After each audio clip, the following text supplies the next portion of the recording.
All right there, everyone. The media is eating crow today as more and more pundits admit that President Trump has already won this impeachment fight as support for the Democrats is imploding. We're going to look at precisely how the president won this impeachment fiasco and why both the Democrats and the mainstream Marxist media have egg all over their face. You're going to love this. Greetings, everyone.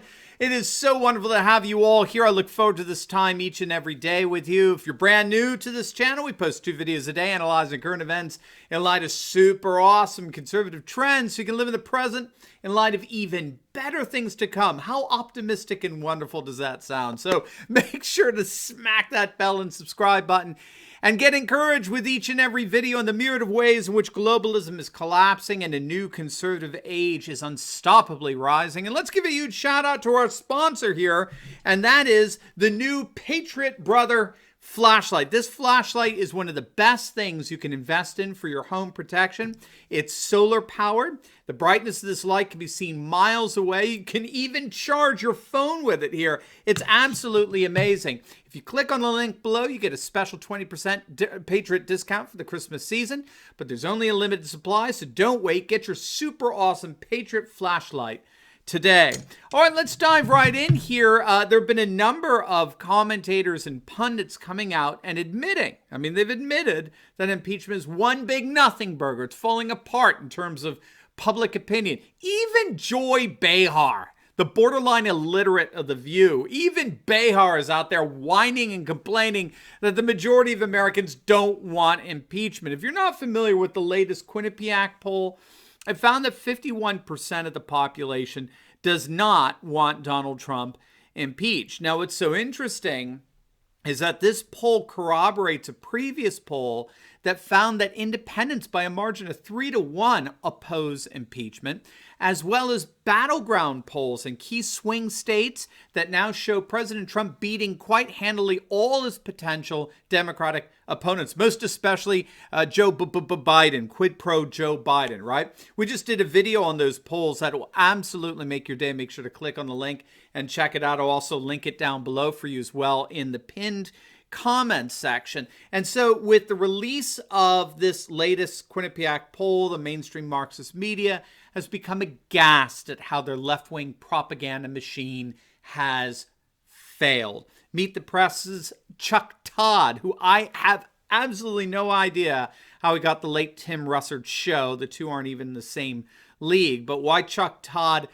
He went so far as to evoke O.J. Simpson here with the whole impeachment circus. He said that Trump is like O.J. Simpson and that we all know that Trump did it. We all know he committed a crime, but he's not getting punished. And again, I ask, what specifically, Chucky, was that crime? Keep in mind, only in Washington, D.C., only in the swamp is the call to investigate corruption, blatantly admitted corruption. It only is the call to investigate corruption considered more corrupt than the corruption itself. And no one is more complicit in that rabid corruption than the mainstream Marxist media and Chuck Todd in particular. The Democratic propaganda wing that shills for all things liberal leftist globalist. So Todd, in his exasperation, is now comparing Trump to OJ, especially with these polls. He knows Trump is not going to be impeached. He's already been acquitted in the Senate, at least informally. Mitch McConnell saying as much.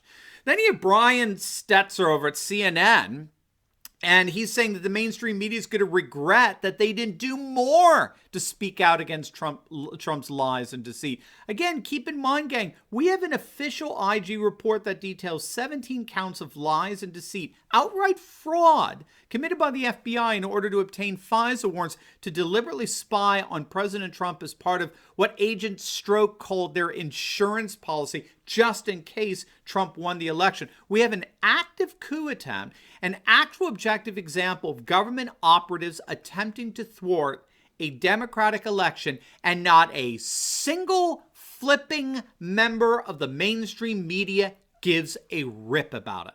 Not one. Okay, so let's keep going, right?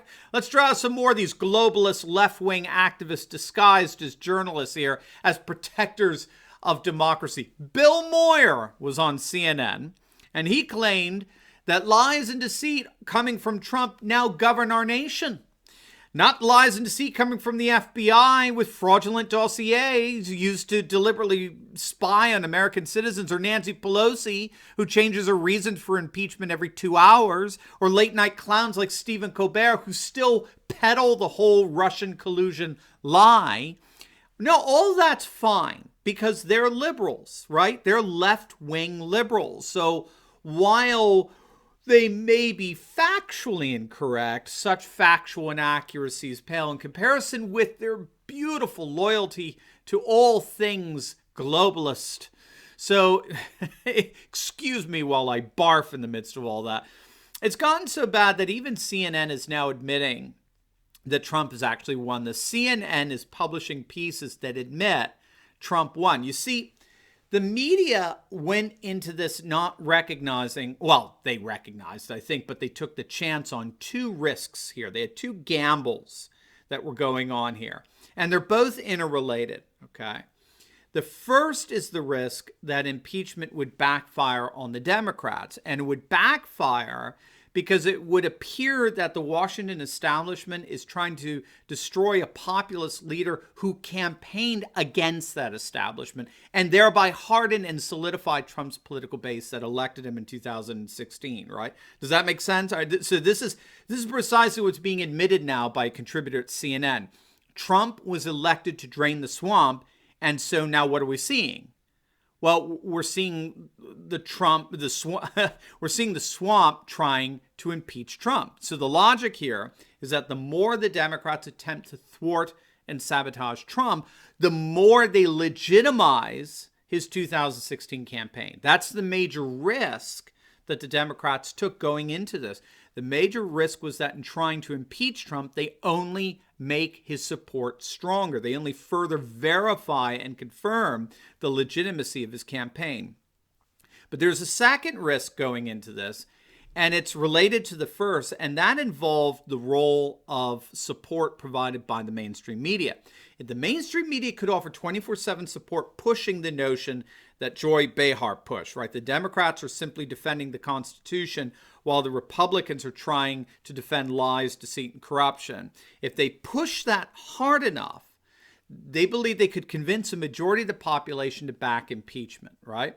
Which would put the Republicans on the defensive and perhaps even provoke an internal civil war within GOP ranks, a civil war between a revived never-Trumper faction and Trump supporters. Again, the risk here in all this was, what if the majority of the population doesn't trust the mainstream media anymore? What if the majority of the population, no longer supports or trusts the media? Well, as it turns out, trust in the mainstream media is at an all-time low. One of the most devastating polls found that only 6% of the population had strong confidence in the reporting accuracy of the media. 94% of the population, in one way or another, doubted the media. And so this is why the mainstream media has been collapsing of late. We did a video. I just loaded it up yesterday. You can click on the link there. But we detailed how the mainstream media has had to slash more jobs this year alone than they did in the last 4 to 5 years combined. I mean, in terms of its layoffs, it's really been nothing less than a bloodbath this year. And again, keep in mind, this is during an absolutely stunning economy. And so now we could see the major gamble that the media took in all this impeachment nonsense. If the media's role is to support the Democrats, but there's no one there to support the media, then an alternative result to that would be that two of the most distrusted institutions in the United States, Congress on the one hand, media on the other, would appear as if they were colluding to take down a president who campaigned on cleaning up precisely that kind of collusion and corruption.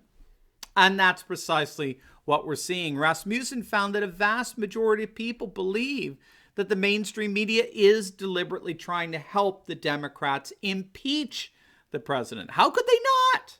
How could they not come to that conclusion with Chuck Todd and Brian Stetzer and Bill Moyers and all these other left-wing clowns comparing Trump to O.J. Simpson, all this? How could they not conclude that this was one big, massive sham?